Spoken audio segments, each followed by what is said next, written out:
Understanding and Treating Low Self-Esteem, and Why High Self-Esteem Isn't the Goal. Devaraj Sandberg, 2023. Author's note: this piece is developed from a session I gave online in November 2023. If you'd like to watch the video of this, including the writing exercise and bioenergetic workout, you can find it in my Vimeo store online here. See written version for link. Something that I find fascinating about treating low self-esteem is that it involves delving into what I consider to be the single most overlooked area of human psychology, that relating to status. The need to both acquire and demonstrate status is a huge aspect of human and primate psychology, yet we have barely begun to study it. Relating to this, a vast industry has arisen over the last decades around self-esteem. All manner of coaches, particularly from the US, offer books and courses intended to get you to improve your self-esteem and to thus get better results from life. More money, more attractive partners, more wealthy or successful friends, or a better role at work. The content of these courses itself, whilst not without therapeutic value, I find fairly mundane.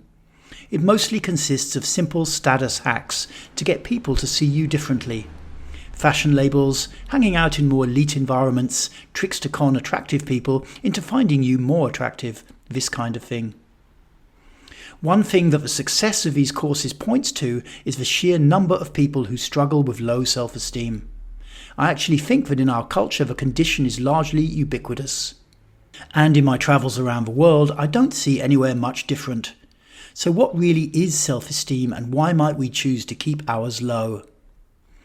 Self-esteem is a kind of rating that we give ourselves as to our value as a human being, especially compared to others. It's not so much a number rating, rather it is evident in the choices that we make in life and the beliefs that we have about ourselves. A person who habitually chooses lower than average in diverse fields such as quality of partners, attractiveness of clothing, quality of friends, or job satisfaction likely does have low self-esteem. The real giveaway, however, is the belief that we are just not good enough to get anything better for ourselves. But why would anyone believe such a thing? There are, in my experience, two key reasons why we adopt a low self-esteem: the intrinsic desire to fit in with society in order to get needs met, and the desire to feel safe psychologically. Let's take a closer look at these two. As mammals, we are social beings. We will seek friends, partners, and a role in society. Doing so is natural to us and is established in our DNA. But many human cultures tend to demand a high level of conformity of behavior in order to facilitate acceptance. We have to be not too different from others. We soon learn not to stand out too much from the crowd. If we want to be accepted, we have to be normal. To maintain this normality, many cultures have developed this crabs in a bucket mentality. If someone starts to reach up and try to climb out, the others will pull him or her back down. You are likely familiar.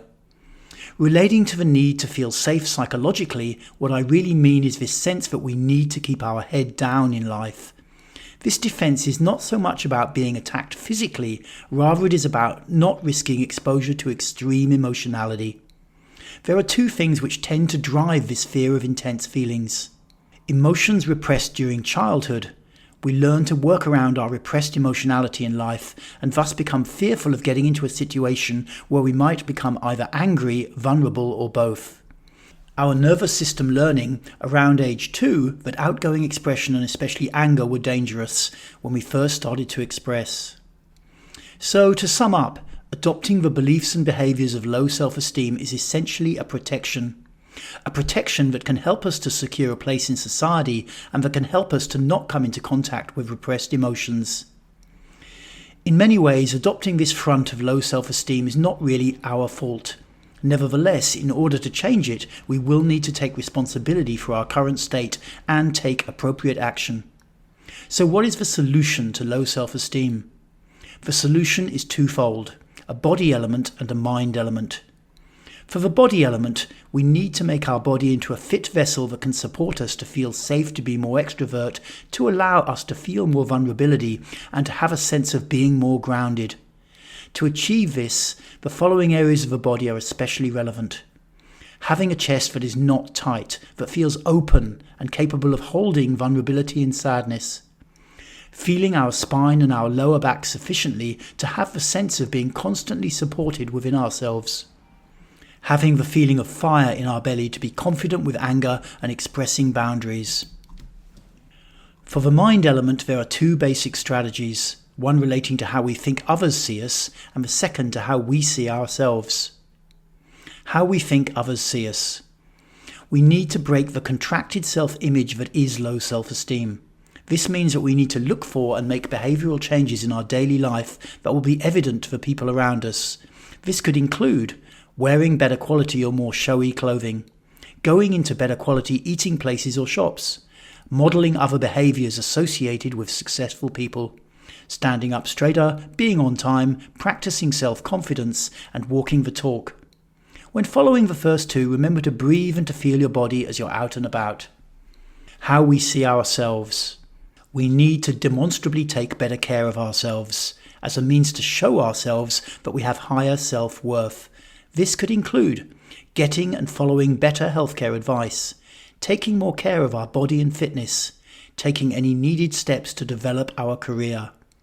It's a strange thing, but actually taking actions associated with better self-care leads definitively to better self-esteem, as opposed to only thinking better things about yourself. Often, changing external behaviour actually leads to inner change rather than the other way around.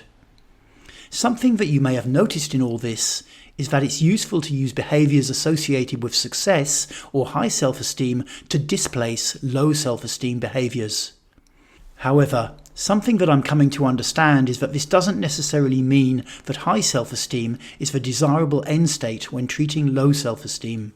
I feel confident to assert this because, often hanging out in the rich areas of the city where I live, Istanbul, it seems clear to me that most people who always publicly demonstrate high self-esteem are simply rigid.